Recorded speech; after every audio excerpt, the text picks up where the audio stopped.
Hey guys, so I forgot to film an intro, silly me, but today I'm going to be doing a tutorial on this makeup look. I used the Juvias Place eyeshadow palette, so if you'd like to see it, keep watching.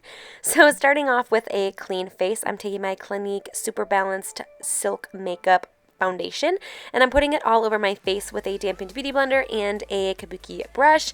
And this shade was way too dark for me. I realized that, but at the time it is what was working.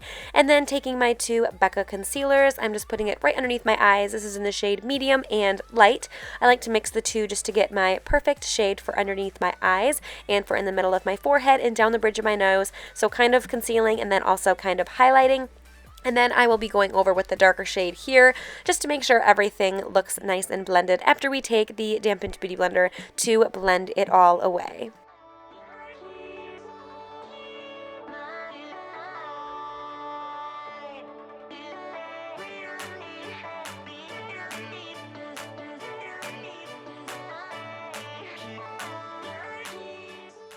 Then going in with these Becca powders, these face powders, I love them. This is the one in Fair, and I like to use this to set underneath my eye. It really brightens up that area, and I like to use that everywhere where I put the concealer just to brighten up that area and really bring it forward and make it look more highlighted. And I'm just putting that everywhere, down the bridge of my nose, underneath my eyes. You know the drill. And then I am taking a darker shade to set my face. I think this one is, actually I'm not sure. And actually I'm not setting my face, I'm using this one to bronze. I will leave the name of it down below, and I'm just using this to bronze, and I really liked it because it was such a nice finishing powder, and it was just so thin that it just blended into the skin so well. And then taking my Sigma F77 brush just to contour my nose.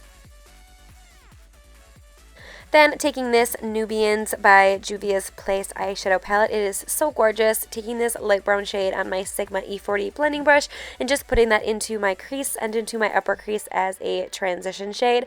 I didn't want it to be too deep, but I did want it to be able to be noticed. And then taking this deeper brown shade with my Sigma E25 blending brush, I'm just putting this into my crease and really chiseling out that crease, and I'm bringing it all the way to my inner and outer corners.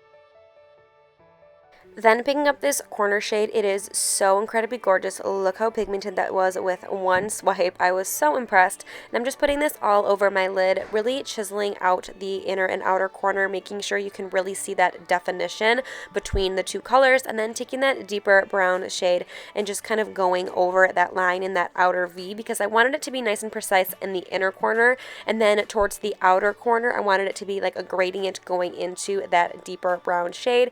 So I'm just picking up my Sigma E25 and kind of blending in circular motions to kind of make it a little bit more gradient into that other color. And here I'm taking that same flat brush just to make sure it is nice and precise.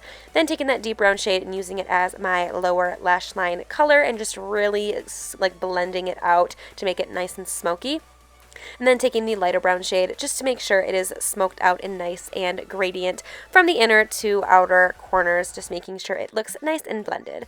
Then taking my Clinique mascara, I'm giving myself a couple of coats because I am going to go in with lashes, and I'm putting some on my bottom lashes as well. I never skip out, I'm putting it on my bottom lashes.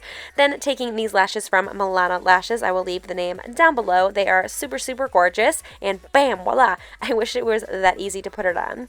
Then taking my Lorac blush in the color Prism and just putting it onto the apples of my cheeks and bringing it back. And then taking this highlighter by Becca. This is the beautiful rose golden one. It is so stunning. I will leave the name of it down below. It is not rose golden, but it's something like that. And I'll leave the name of it down below for you. And then going in with a liquid lipstick. This one is from Lime Crime. It is so stunning. I love it. And once again, I will leave the name of it down below. I decided to go with this color because I always go with a nude or a brown, and this was out of my comfort zone.